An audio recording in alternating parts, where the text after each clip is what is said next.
জন্যে আল্লাহ পাক রব্বুল আলামিন মাঝে মাঝে কিছু কবরের আসল চিত্র মানুষের সামনে তুলে ধরেন যেন মানুষ গুনাহ ছেড়ে দেয়।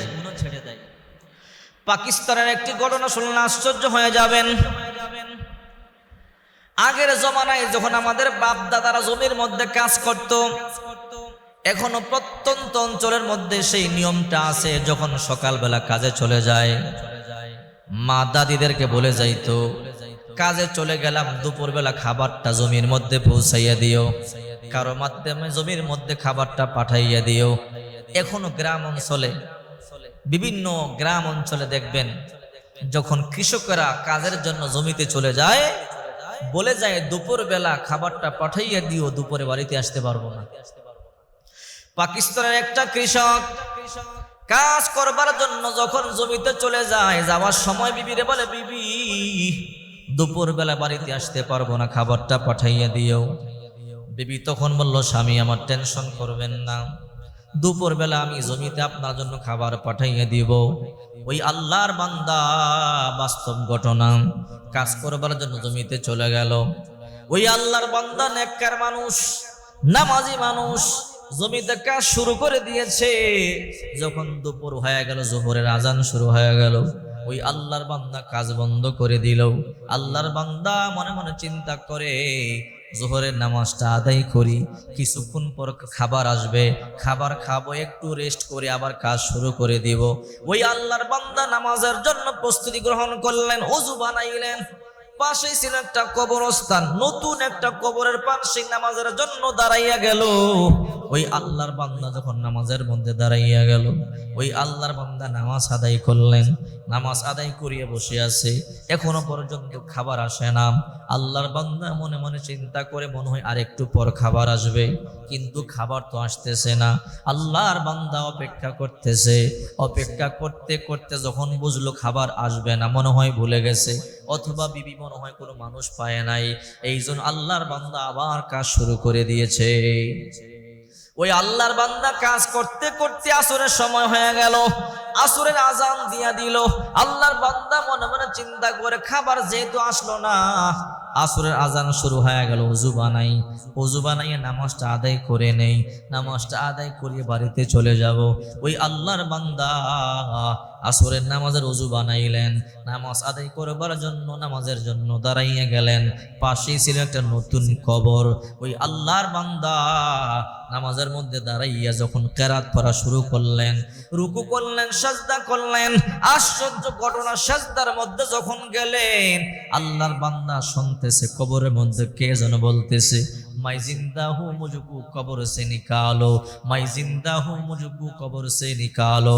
আল্লাহর বান্দা আশ্চর্য হয়ে গেল, কিরে কবরের মধ্যে কে বলে আমি জিন্দা, আমাকে বাহির করো। ওই আল্লাহর বান্দা নামাজ শেষ করবার পরে আবার কান দিলেন মাটির মধ্যে। কান দেওয়ার পরে আল্লাহর বান্দা আবার শুনতে পায় কে যেন বলে, মাই জিন্দা হু মুঝকো কবর সে নিকালো, মাই জিন্দা হু মুঝকো কবর সে নিকালো।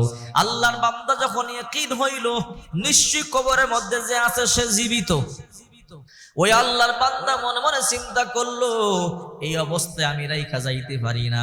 ওই আল্লাহর বান্দা দৌড়াইয়া গ্রামের মধ্যে গেলেন। পাশে একটা গ্রাম ছিল, ওই গ্রামের মধ্যে গিয়ে বলো, আল্লাহর বান্দারা, এই কবরস্থানের মধ্যে তোমরা নতুন কাউকে দাফন করছো কিনা? একজন বলে, হ্যাঁ, আমাদের একটা মহিলা মারা গেছে, আমরা এই কবরের মধ্যে নতুন দাফন করলাম। ওই কৃষক বলে, আল্লাহর বান্দারা, আমি নামাজ পড়তেছিলাম, আমি যখন সাজদায় গেলাম, ওই কবর থেকে আওয়াজ, মাই জিন্দা হু মুঝকো কবর সে নিকালো, আমি বারবার আওয়াজটা শুনলাম, মনে হয় তোমাদের মহিলাটা জিন্দা আছে। বিশ্বাস না করলে তোমরা আমার সাথে আসো। এলাকার লোকেরা মনে মনে চিন্তা করে, লোকটার মাথার মধ্যে টুপি আছে, পাগড়ি আছে, মুখের মধ্যে দাঁড়িয়ে আছে, কপালের মধ্যে সেজদার চিহ্ন আছে, এই লোকটা মনে হয় মিথ্যা কথা বলতে পারে না, চলো আমরা সবাই কবরস্থানে যাই। এবার অনেকগুলো মানুষ কবরস্থানে চলে এলো, সবাই মাটির মধ্যে কান দিয়া শুনতে পায় কবরের মধ্যে কে যেন বলে, মাই জিন্দা হু মুঝকো কবর সে নিকালো। একটা মহিলার কণ্ঠের আওয়াজ, মাই জিন্দা হু মুঝকো কবর সে নিকালো। সবাই কয়, হা হা, নিশ্চয় কবরের মধ্যে আমাদের মহিলাটা জিন্দা আছে, তার কথা আমরা শুনতে পাইতেছি। এলাকার লোকেরা এবার সিদ্ধান্ত নিল কি করা যায়, কবর খনন করো। কয় না, ওলামায়ে কেরামদেরকে জিজ্ঞাসা করিয়া নেই। ওলামায়ে কেরামদের কাছে গেল, ওলামায়ে কেরামদের কাছ থেকে ফতোয়া আনলো, হুজুর আমাদের একটা মহিলাকে আমরা দাফন করেছি, কিন্তু ওই কবর থেকে এখন আওয়াজ আসে, মাই জিন্দা হুমজুকু কবর সে নিকালো। তার মানে আমাদের মহিলাটা কবরের মধ্যে মনে হয় জীবিত আছে। আমরা শত শত মানুষ কান দিয়া শুনলাম, সবাই আওয়াজ শুনলাম। ওলামায়ে কেরাম বলে সবাই শুনছেন? বলে হ্যাঁ সবাই শুনছি। বলে সবাই সাক্ষ্য দিলেন, ঠিক আছে তাহলে কবর খনন করেন। ওই এলাকার লোকেরা যখন অনুমতি পাইল, কবর খনন শুরু করে দিল। আশ্চর্য ঘটনা, কবর খনন করতে করতে যখন একটা ছিদ্র হয়ে গেল, ওই ছিদ্র দিয়ে কয়েকজন পুরুষ তাকাইল। আশ্চর্য, কবরের মধ্যে একটা মহিলা দিব্যি বসে আছে, মাথার মধ্যে একটা চুলও নাই, মাথার বাটি দেখা যায়, রক্ত বায়া বায়া পড়তেছে, দুইটা ঠোঁটের একটা ঠোঁট নাই। যখন ওই মহিলার এইরকম অবস্থা দেখলো, মহিলায় কয় তোমরা আমার দিকে তাকাইও না, আমি উলঙ্গ, আমি বিবস্ত্র, আমার তোমরা কাপড় দাও, আমি কাপড় পরিধান করব। তাকে কাপড় দেওয়া হলো। ওই মহিলা কাপড় পরিধান করিয়ে কবর থেকে বাহির হইল। বাহির হয়ে একটা দৌড় দিয়ে বাড়িতে চলে গেল, ওই মহিলার ঘরে চলে গেল। ঘরে গিয়ে দরজা বন্ধ করে দিল। এলাকার লোকেরা দৌড়াইয়া গিয়া বলে, দরজা খোলো, তোমার সাথে কথা আছে। মহিলাই কয়, তোমরা আমাকে দেখলে সহ্য করতে পারবা না, ভয় পাইবা, আতঙ্কিত হয়ে যাইবা। বলে না, তোমাকে আমরা দেখব। কিছু সাহসী যুবক কয়, তোমারে আমরা দেখব। কয় না, আমাকে দেখতে পারবা না, আমাকে দেখলে তোমরা সহ্য করতে পারবা না। যুবকেরা দরজা ভাঙ্গিয়ে ভিতরে ঢুকলো। ঢুইকা দেখে ওই মহিলার মাথার মধ্যে একটা চুলও নাই। জিজ্ঞাসা করলো, কিরে মহিলা, তোমার মাথার মধ্যে এত সুন্দর সুন্দর চুল ছিল, এখন তোমার মাথার মধ্যে একটা চুলও নাই, কারণটা কি আমাদেরকে বলো? তোমার মাথার বাটি দেখা যায়, চামড়াও নাই। ওই মহিলা বলে, ও যুবকেরা, আমি দেখতে বড় কম সুন্দরী ছিলাম না, আমি এই চুলগুলো বাহির করিয়া করে পুরুষদেরকে আকৃষ্ট করতাম, পুরুষদেরকে আকৃষ্ট করবার জন্য চুল বাহির করিয়া করিয়া চলাফেরা করতাম। আমাকে কবরে দাফন করবার পরে আমার মাথার চুলগুলো টানিয়া টানিয়া তুলছে, খুলে ফেলেছে। এইবার তাকাইয়া দেখে তার মুখের মধ্যে একটা দাঁতও নাই। তোমার দাঁতগুলো কোথায়?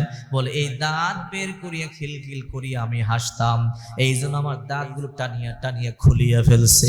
তাকাইয়া দেখি দুইটা ঠোঁট, একটা ঠোঁটও নাই। কে মহিলা, তোমার ঠোঁটগুলো কোথায়?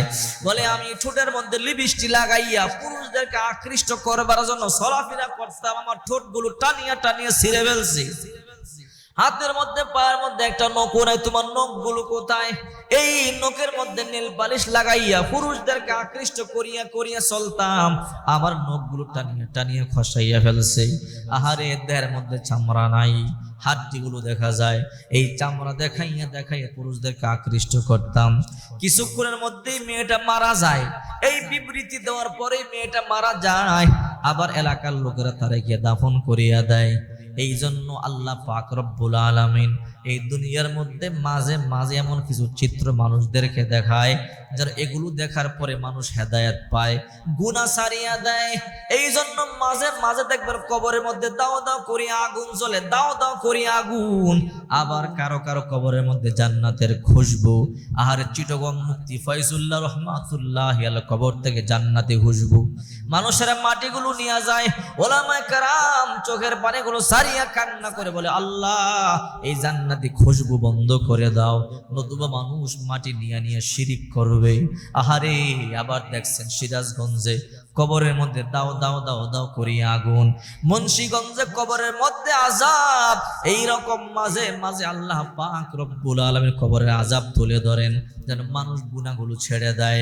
এই জন্য আপনার আমার নবী বিশ্ব নবী রহমাতুল লিল আলামিন বলেন, নিসাউন কাসিয়াতুন আরিয়া মুমিলাতুন মাইলাতুন রুসুহুন্না কাসিমাতিল মুখতিল মাইলা লা ইয়াদখুলনাল জান্নাতা ওয়া লা ইয়াজিদনা রিহাহা। শেষ জমানার মধ্যে এমন কিছু নারী হবে বস্ত্র পরিহিতা কিন্তু উলঙ্গ মনে হবে, উটের কুজের মতো আলগা চুল লাগায়া খোপা বাঁধবে, মডার্ন করে হেলে দুলে চলবে। তারা পুরুষদেরকে আকৃষ্ট করবে, নিজেরাও পুরুষদের প্রতি আকৃষ্ট হবে। এই জন্য আপনারা আমার নবী বিশ্বনবী মুহাম্মদ সাল্লাল্লাহু আলাইহি ওয়াসাল্লাম বলেন, লা ইয়াদখুলুনাল জান্নাতা ওয়া লা ইয়াজিদুনা রিহাহা। এই সমস্ত নারীরা জান্নাতে তো যাবেই না, জান্নাতের সুঘ্রাণ পর্যন্ত তারা কোনোদিন পাবে না। আপনারা আমার নবী বলেন 500 বছর রাস্তা দূর থেকেও জান্নাতের সুঘ্রাণ পাওয়া যায়, কিন্তু এই নারীরা জান্নাতের সুঘ্রাণও পাবে না। আপনারা আমার নবী রাহমাতুল লিল আলামিন মেরাজে গেলেন, গিয়া দেখলেন অধিকাংশ নারীরা জাহান্নামে, পুরুষদের তুলনায় নারীরা জাহান্নামে বেশি। আল্লাহর হাবিব দুনিয়াতে আসার পরে বলল, ও নারীরা তোমরা বেশি বেশি দান করো। বলে, কেন ইয়া রাসূলুল্লাহ? আমি পুরুষদের তুলনায় নারীদেরকে বেশি জাহান্নামের মধ্যে দেখেছি, তাই তোমরা জাহান্নাম থেকে বাঁচবার জন্য দান করো। আল্লাহর নবী দেখলেন কিছু মহিলাকে মাথার চুলগুলোর মধ্যে বাঁধিয়া ঝুলাইয়া রাখছে। রাসূল করিম সাল্লাল্লাহু আলাইহি ওয়াসাল্লাম বলে, ও জিবরাইল, এই মহিলাদের মাথার চুলের মধ্যে বাঁধিয়ে ঝুলাইয়া রাখলো কারণটা কি? এরা দুনিয়ার মধ্যে আলগা চুল দিয়ে খোপা বাঁধত এবং পুরুষদেরকে আকৃষ্ট করত, এই চুল মানুষদেরকে দেখাইতো, এই জন্য আল্লাহ তাআলা শাস্তি দিতেছেন। আবার কিছু নারীদের বুকের মধ্যে বর্শি লাগাইয়া, স্তনের মধ্যে বর্শি লাগাইয়া ঝুলাইয়া রাখছে, হাউমাউ করিয়া কান্না করে বলে, আল্লাহ আমাদেরকে তুমি বাঁচাও, কিন্তু আল্লাহ তাআলা এদের প্রতি দয়া করবেন না। বলা হবে কেন? বলে, দুনিয়াতে বেপরদায় চলেছে, দুনিয়াতে বেপরদায় চলেছে, এমন জামা পরেছে পুরুষদেরকে আকৃষ্ট করবার জন্য। এই জন্য আল্লাহ পাক রব্বুল আলামিন তাদেরকে স্তনের মধ্যে বর্শি লাগাইয়া ঝুলাইয়া রাখছে। আবার আল্লাহর হাবিব বলে, আমি এমন একটা জাহান্নামের স্তর দেখলাম, একটা অগ্নি কুণ্ডলী তন্দুরির মতো, চুলার মধ্যে তন্দুর রুটি বানায় যেমন ওই রকম একটা চুলা, ভিতরে অনেক প্রশস্ত, মুখটা একটু চিকন, ভিতরে দাও দাও করে আগুন গুলো জ্বলে।